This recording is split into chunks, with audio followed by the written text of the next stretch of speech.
네, 오늘 우리가 12장만 읽었습니다. 그런데 이제 오늘 우리가 함께 좀 훑어봐야 되는 장은 15장까지인데요. 우리가 오늘 읽은 말씀을 중심으로 해서 입 다물고 그냥 울기만 했더라면, 이런 제목으로 우리 장별 요약을 간단히 살펴보도록 하겠습니다. 우리가 무엇보다도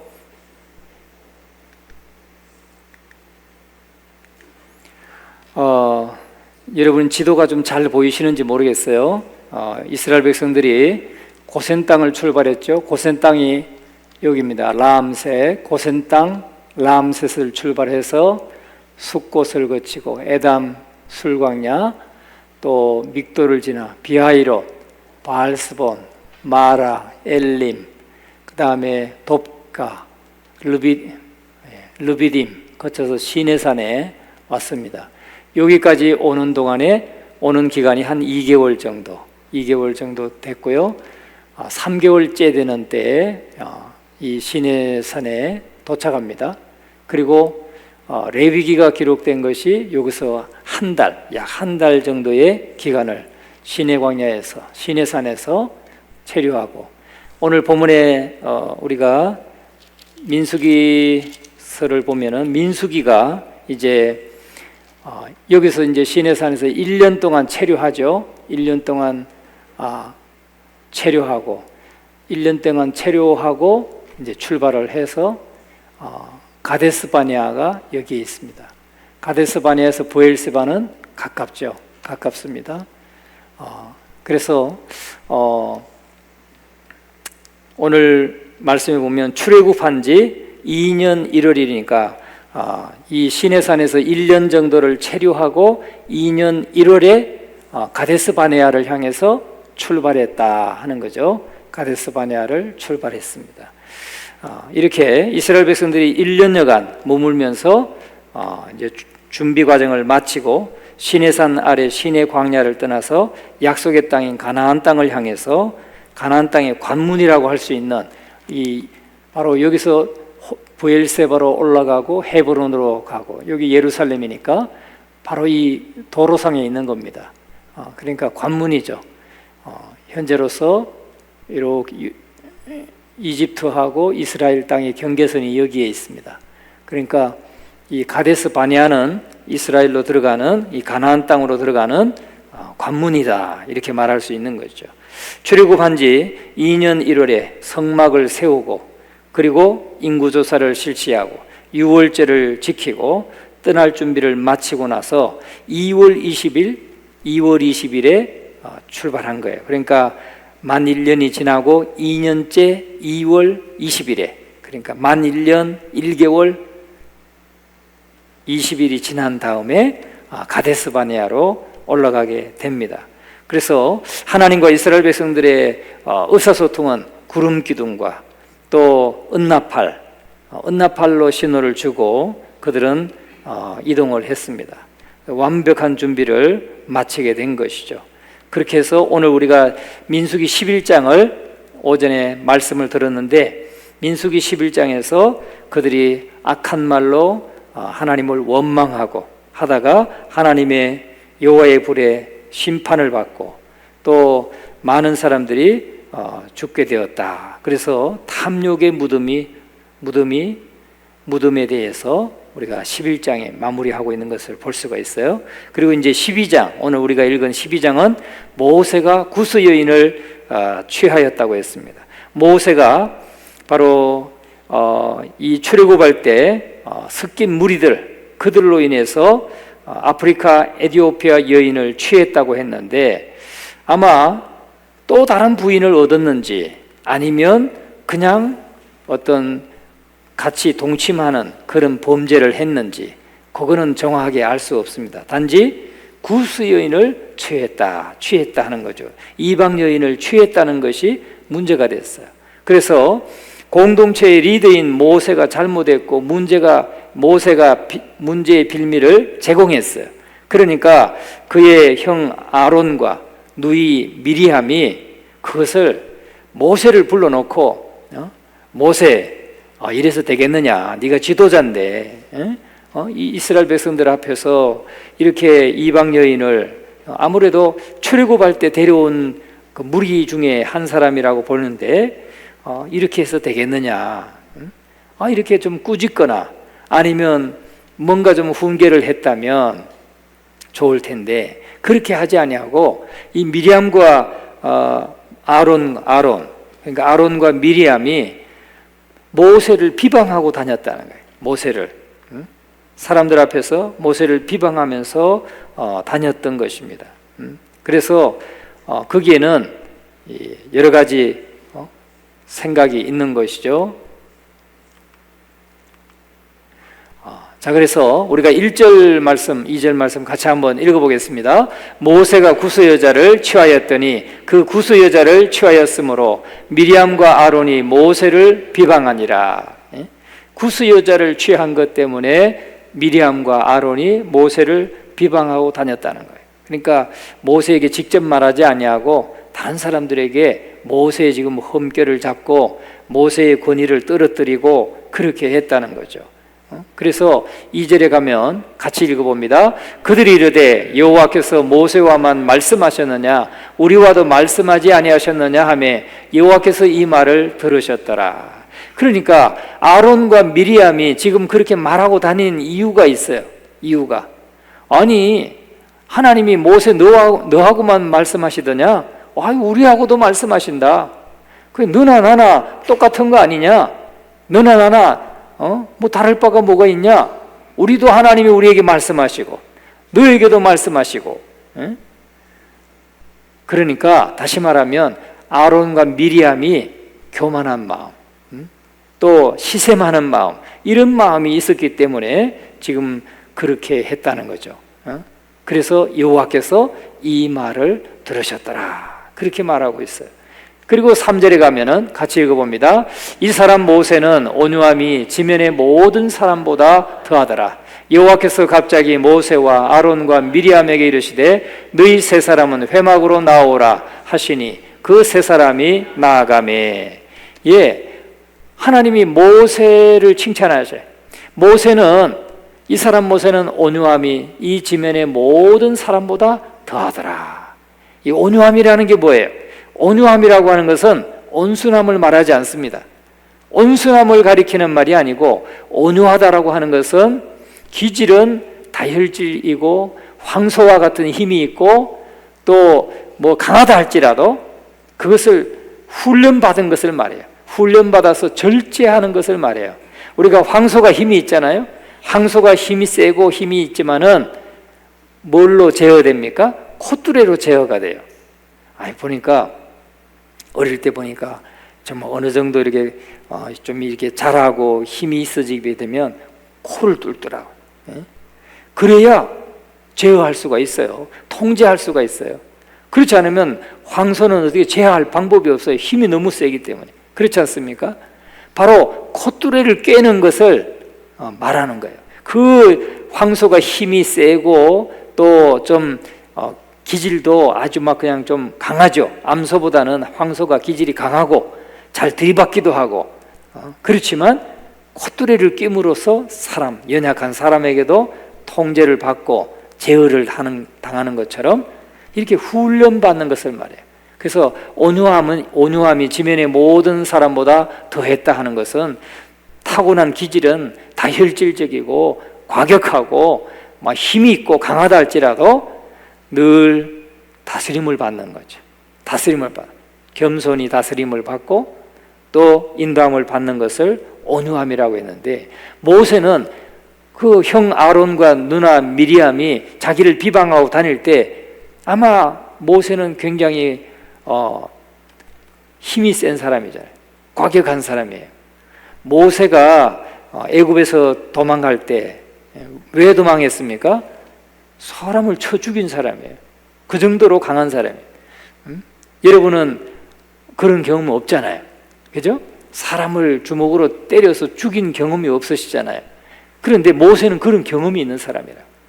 그런데 그런 모세가 자기를 참 광야에서 40년 동안 그렇게 훈련받으면서 다듬어지고 자기 마음을 절제하고 다스릴 줄 아는 그런 사람이 되었단 말이에요. 그래서 모든 사람보다 온유함이 더했다. 그렇게 말씀하고 있습니다. 하나님께서는 그래서 이 세 사람을 회막으로 부르시고 판결하십니다. 그래서 모세의 충성됨을 보고 다 덮어주죠. 모세의 그 흠을 덮어줍니다. 죄 없다라고 말하는 게 아니에요. 모세가 흠이 있고 죄가 있지만은 하나님께서 하나님이 세운 권위에 도전하는 이 미리암과 아론을 책망하시고 그 시작이었던 미리암이 바로 나병에 걸리는 그런 벌을 내리게 되었습니다. 아론이 바로 모세에게 구하죠. 그래서 누나를 위해서, 이 미리암을 위해서 하나님 앞에 기도해 달라고 이렇게 요청하게 되는 것을 보게 됩니다. 이것이 바로 민수기 12장의 내용입니다. 그 다음에 민수기 13장에 가면은 광야 중 가장 큰 죄 둘을 지적하게 되는데 바로 금송아지 사건이죠. 광야의 생활 중에서 금송아지 사건, 숭배한 사건, 그리고 가나안 정탐꾼 파송 사건입니다. 이 두 사건은 광야 시절에 가장 결정적인 사건이고 몇 가지 공통점이 있어요. 금송아지 숭배한 사건과 또 이렇게 12명의 정탐꾼을 보냈는데 돌아와서 그 10명의 정탐꾼의 보고가 이스라엘 백성들로 하여금 낙심하게 만들고, 그래서 정말 하나님 앞에서 낙심하고 불평하고 원망했던 그런 결말을 갖게 되죠. 여기에 공통점이 있는데, 모세는 출애굽 2세대에게 광야 40년을 회고하면서 두 사건을 언급하고 있습니다. 그런데 이 두 사건은 하나님이 백성들의 죄에 진노하셔서 몰살시키고 새로운 백성을 만드시겠다고 선언하신 사건이라는 사실이죠. 이 두 사건이 하나님이 이스라엘 백성들을 다 광야에서 진멸하고 내가 새로운 모세를 통해서 새로운 백성을 만드시겠다고 선언했던 사건이 두 사건이에요. 12장에서 노출된 이 모세에 대한 불신앙이 13장과 14장에 온 이스라엘을 통해서 노골적으로 드러나게 됩니다. 결국은 이스라엘의 불신앙과 원망과 불평이 출애굽한 이스라엘 백성의 광야 40년 방황으로 이어지게 하는 것을 볼 수가 있습니다. 우리가 그들은 드디어 가데스 바네아, 아까 말씀드렸던 바로 가나안 땅으로 들어가는 관문인 가데스 바네아에 지금 도착을 하는데, 우리가 신명기서의 말씀에 보면은 이렇게 말씀해요. 신명기서에 보면은 1장 20절에서 23절까지 같이 한번 읽어보겠습니다. 내가 너희에게 이르기를 우리 하나님 여호와께서 우리에게 주신 아모리 족속의 산지에 너희가 이르렀나니 너희의 하나님 여호와께서 이 땅을 너희 앞에 두셨은즉 너희 조상의 하나님 여호와께서 너희에게 이르신 대로 올라가서 차지하라. 두려워하지 말라, 주저하지 말라 한즉 너희가 다 내 앞으로 나와 말하기를 우리가 사람을 우리보다 먼저 보내어 우리를 위하여 그 땅을 정탐하고 어느 길로 올라가야 할 것과 어느 성읍으로 들어가야 할 것을 우리에게 알리게 하자 하기에, 23절 가면 내가 그 말을 좋게 여겨 너희 중 각 지파에게서 한 사람씩 12를 택하였다 하는 얘기가 나옵니다. 그러니까 가데스 바네아에 도착해가지고 하나님은 지금 뭐라고 했어요? 하나님은 두려워하지 말고 주저하지 말고 이제 올라가라 말씀하셔요. 그럼 이스라엘 백성들이 가져야 될 자세는 뭡니까? 아멘, 믿음으로 하나님께서 출애굽시키셨고 또 홍해바다도 건너게 하셨고 또 반석을 쳐서 물을 주셨고 그런 경험을 했잖아요.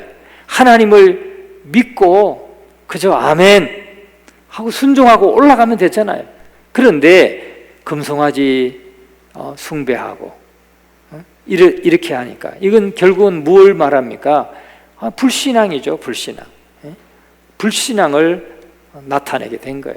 이 정탐꾼을 보낸 것도 불신앙이에요. 왜? 하나님이 다 준비해 놓으시고 두려워하지 말고 올라가라 말씀하시는데도 불구하고 우리가 정탐꾼을 보내서 어느 길로 가야 될지, 또 어떤 성읍으로 들어가야 할지 한번 좀 알아봅시다.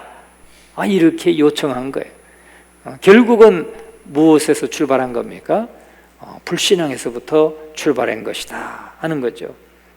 약속의 땅 가나안 땅을 정탐하기 위해서 정탐꾼을 파견하는 것은 하나님의 뜻이 아니었어요. 하나님의 뜻이 아닙니다. 백성들이 요구해서 모세가 하나님께 묻고 마지못해서 수용했던 것을 볼 수가 있어요.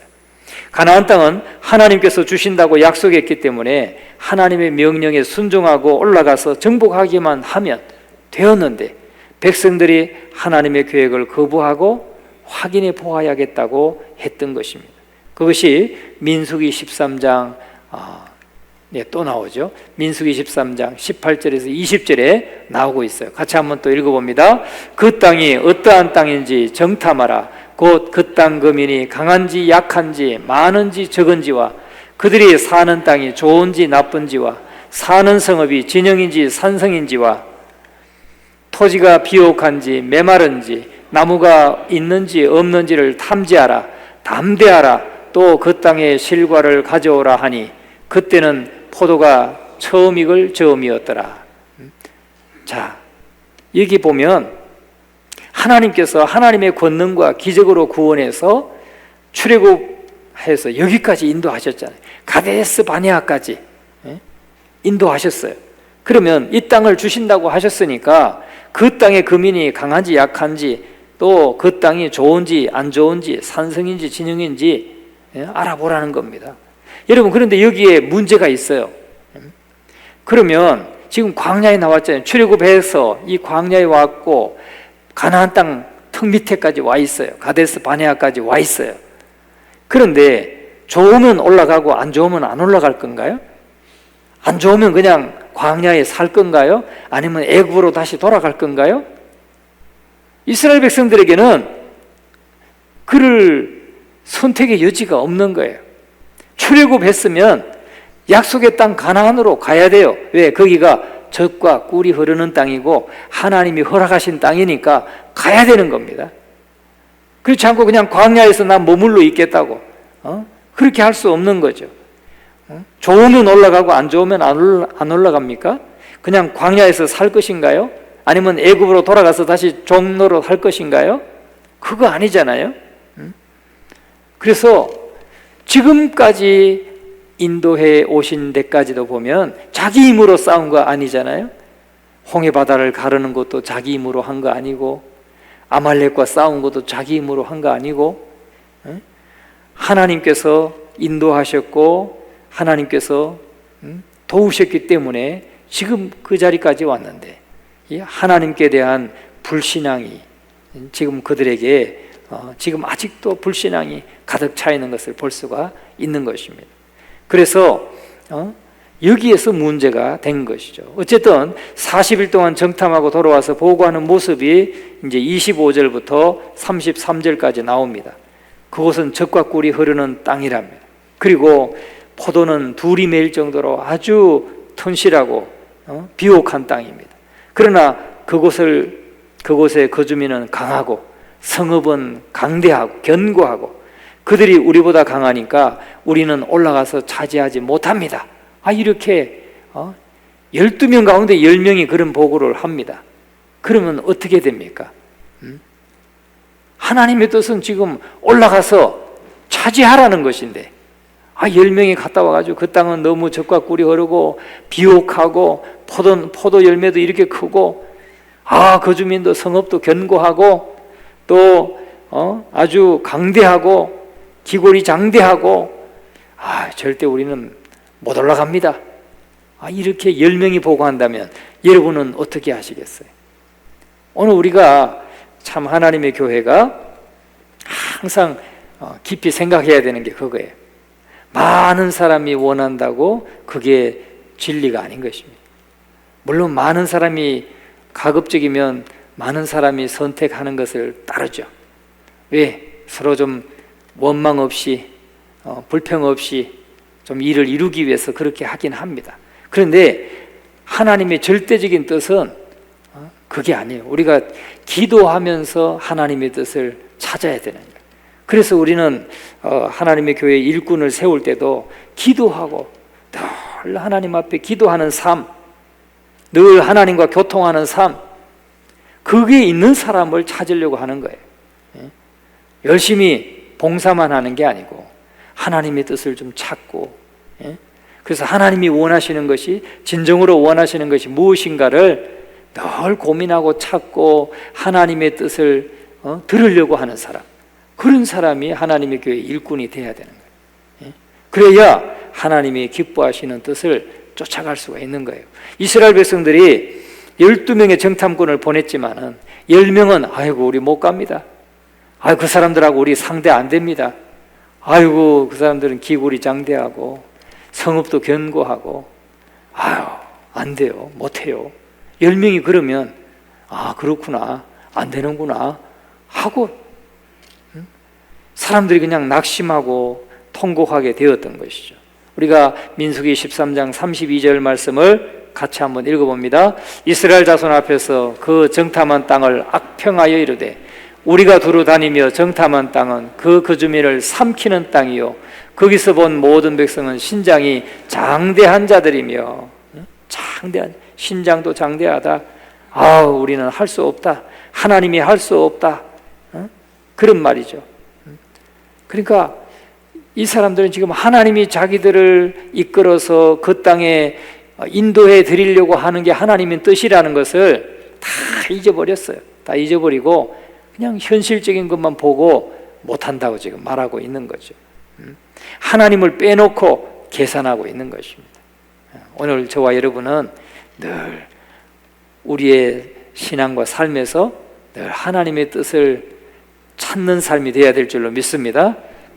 매일매일 하나님, 우리가 성경 대탐험하는 이유가 그것입니다. 하나님과 늘 교통하고 하나님의 뜻을 찾고, 그래서 아무리 환경은 어렵고 힘들어도 하나님의 약속의 말씀을 붙들고 나가는 그런 믿음으로 살아가기 위해서 우리는 그런 일꾼을 세워야 되는 것이죠. 이것이 13장의 내용입니다. 그리고 민수기 이제 14장에 가면은 백성들이 어떻게 반응하는가가 나옵니다. 10명의 정탐꾼의 악평을 듣고 온 백성들이 어떻게 반응하는가. 결국은 여호와 하나님을 원망했어요. 야, 우리를 이곳까지 인도해서 결국은 여기서 다 죽이려고 인도했냐 하고 그들이 원망했다는 거죠. 우리가 2절 말씀을 같이 한번 읽어봅니다. 이스라엘 자손이 다 모세와 아론을 원망하며 온 회중이 그들에게 이르되 우리가 애굽 땅에서 죽었거나 이 광야에서 죽었으면 좋았을 것을. 여러분, 이게 뭐예요? 하나님을 지금 불신하고 원망하는 거죠. 아니, 가나안 땅에 들어가 보지도 않고 지금 도전해 보지도 않고 하나님은 주셨다고 했는데 도전해 보지도 않고 밤새도록 소리 높여 부르짖고 통곡하면서 우리가 애굽 땅에서 죽었으면 좋았을 것을, 또 광야에서 그냥 죽었으면 이런 거 하나도 모르고 참 좋았을 텐데 그렇게 하고 있는 거죠. 해서는 안 된 일을 한 겁니다. 애굽에서 죽었으면 좋았을 것이라고 하는 거예요. 하나님이 저들을 살리기 위해서 무엇을 어떻게 하셨는지 다 잊어버렸어요. 홍해 바다를 가르는 역사도 경험했고, 반석을 깨뜨려서 물을 주시는 것도 경험했고, 만나와 메추라기도 경험했고, 그럼에도 불구하고 애굽으로 돌아가자고 하고 종노릇해도 사는 게 좋다고 낫다고 하면서 그렇게 원망하고 있는 것이죠. 우리가 5절 말씀을 이렇게 말합니다. 5절 말 같이 한번 읽어봅니다. 모세와 아론이 이스라엘 자손의 온 회중 앞에서 엎드린지라. 여러분, 모세와 아론은 다른 말을 하지 않고 온 회중 앞에서 그냥 엎드렸어요. 그리고 여호수아와 갈렙은 옷을 찢고 목숨을 내놓고 백성들을 설득합니다. 그들이 말한 것은 다 맞고 젖과 꿀이 흐르는 땅이고 성도 크고 백성들도 거인이다. 그러나 그들의 보호자는 떠났고 여호와 하나님이 우리와 함께 계신다. 이것을 여호수아와 갈렙이 뜨겁게 외치고 있는 것입니다. 그러면서 두려워하지 말라, 너희 여호와를 거역하지 말라, 하나님을 거역하지 말라고 외치고 있는 것을 볼 수가 있어요. 그런 여호수아와 갈렙을 백성들이 돌로 쳐서 죽이라고 합니다. 백성들이 얼마나 어리석습니까? 몇 사람의 선동하는 말에 놀아나서 함부로 입을 놀리고 죄를 범하다가 다 망하게 되었어요. 그래서 하나님이 진노하셨어요. 이 백성들을 전염병으로 다 썰어버리고 모세로 다시 시작하겠다 하는 것이 14장 11절에서 12절 말씀에 나옵니다. 11절, 14장 11절 12절 같이 한번 읽어봅니다. 여호와께서 모세에게 이르시되 이 백성이 어느 때까지 나를 멸시하겠느냐? 내가 그들 중에 많은 이적을 행하였으나 어느 때까지 나를 믿지 않겠느냐? 내가 전염병으로 그들을 쳐서 멸하고 네게 그들보다 크고 강한 나라를 이루게 하리라. 하나님이 얼마나 화가 나셨으면 그 이스라엘 백성들을 다 전염병으로 광야에서 죽게 하고 그리고 모세를 통해서 크고 강한 나라를 이루게 하겠다라고까지 말씀하시겠어요. 그러나 모세가 중보기도를 하죠. 자, 13절 말씀, 13절 말씀부터 한번 읽어봅니다. 13절부터 16절까지, 17절까지 한번 읽어봅니다. 모세가 여호와께 여짜오되 애굽인 중에서 주의 능력으로 이 백성을 인도하여 내셨거늘 그리하시면 그들이 듣고 이 땅 거주민에게 전하리이다. 주 여호와께서 이 백성 중에 계심을 그들도 들었으니 곧 주 여호와께서 대면하여 보이시며 주의 구름이 그들 위에 섰으며 주께서 낮에는 구름 기둥 가운데서 밤에는 불 기둥 가운데에서 그들 앞에 행하시는 것이니이다. 이제 주께서 이 백성을 하나같이 죽이시면 주의 명성을 들은 여러 나라가 말하여 이르기를 여호와가 이 백성을 주기로 맹세한 땅에 인도할 능력이 없었으므로 광야에서 죽였다 하리이다. 이제 구하옵나니 이미 말씀하신 대로 주의 큰 권능을 나타내시옵소서. 이르시기를 여호와는 노하기를 더디하시고 인자가 많아 죄악과 허물을 사하시나 형벌받을 자는 결단코 사하지 아니하시고 아버지의 죄악을 자식에게 갚아 3, 4대까지 이르게 하리라 하셨나이다. 아멘. 이렇게 모세가 하나님 앞에 중보기도를 합니다. 하나님은 또 모세 기도를 들으셨지만 그러나 죄는 심판하셨죠. 민수기 14장 27절 28절 말씀 같이 한번 읽어봅니다. 나를 원망하는 이 악한 회중에게 내가 어느 때까지 참으랴?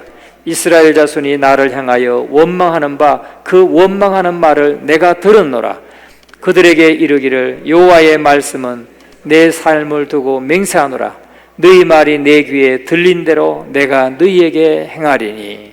아멘. 하나님은요 결국은 죄는 심판하시는 하나님이세요. 모세의 중보기도를 받으시고 하나님께서 용서는 하시지만 죄는 심판하시는 하나님이셨다 하는 거죠. 그래서 그 광야 출애굽 1세대 20세 20세 이상의 출애굽 1세대는 여호수아와 갈렙을 빼고 전부 다 광야에서 죽게 했어요. 그리고 내 귀에 너희 말이 들린 대로 내가 행하리라. 참 무서운 말이죠. 내 귀에 들린 대로, 너희 말이 내 귀에 들린 대로 내가 너희에게 행할 것이다. 그래서 우리가 참 아무리 막 힘들고 어렵고 화가 난다 할지라도 함부로 원망하고 저주하고 그러면 안 된다는 거예요. 너희 말이 내 귀에 들린 대로 내가 행하리라. 그렇게 말씀하고 있는 것입니다. 그래서 우리는 이 주변의 충동질에 속으면 안 돼요. 주변의 충동질에 속으면 안 되고 항상 하나님의 약속과 하나님의 말씀을 바라보고 그 뜻대로 나아가려고 힘쓰는 우리가 돼야 될 줄로 믿습니다. 자, 마지막 15장은 민수기 15장 이제 간단하게 끝나겠습니다. 15장은 말이죠. 16장에서 17장은 14장에 이어서 광야에서의 문제들이 나오는데 15장은 전혀 엉뚱한 내용이 나와요. 그러니까 14장에서 그러니까 17장까지는 연결되는 내용이에요. 연결되는 내용인데 15장은 전혀 다른 내용이 들어가 있어요. 여호와께 드리는 제물에 관한 규정이에요. 왜 그렇게 중간에 끼워 넣었을까? 이것이 조금 궁금해지잖아요. 약속의 땅에 들어간 다음에 드릴 화제와 번제와 서원제 등에 대한 이 예배와 제사에 관한 규례가 15장에 나오고 있습니다. 그러니까 15장은 11장부터 14장에서 쏟아낸 절망을 일시에 해소하게 하는 말씀이라는 거죠. 그래서 그들이 절망하고 원망하고 하나님 앞에 불평하고 했던 그 문제를 15장에서 이렇게 예배와 제사와 여호와께 드리는 제물에 관한 규정으로서 깨끗하게 해소할 수 있도록 그렇게 내용이 편집되었다는 겁니다. 이스라엘에게 하나님의 주권을 다시 회복시키려는 의도로 본문을 끼워 넣으셨다는 거죠. 원래는 17장까지 그냥 연결해서 쭉 가야 되는데 15장에 동떨어진 내용을 넣은 이유는 하나님의 주권을 다시 회복시키려고 하는 의도가 있었다라고 보여지는 겁니다. 탐욕과 군의에 대한 도전으로 하나님을 대적하고 원망했던 자들에게 다시 한번 제사를 통해서 예배를 통해서 회복할 수 있는 그런 희망을 품게 한 만들어주는 장이 15장이다 하는 거죠. 오늘 우리도 마찬가지입니다. 우리도 하나님 앞에서 때로는 불평도 하고 하지만은 그러나 하나님 앞에 늘 예배를 통해서 또 이 우리의 다시 한번 회복할 수 있는 그런 시간을 하나님이 허락하신다는 것, 이것을 꼭 기억하셔서 예배로 회복하는 저와 여러분 모두가 될 수 있기를 간절히 축원합니다. 오늘 우리가 11장부터 15장까지 주일 낮예배 말씀부터 15장까지 말씀을 간단하게 줄거리를 살펴보았습니다.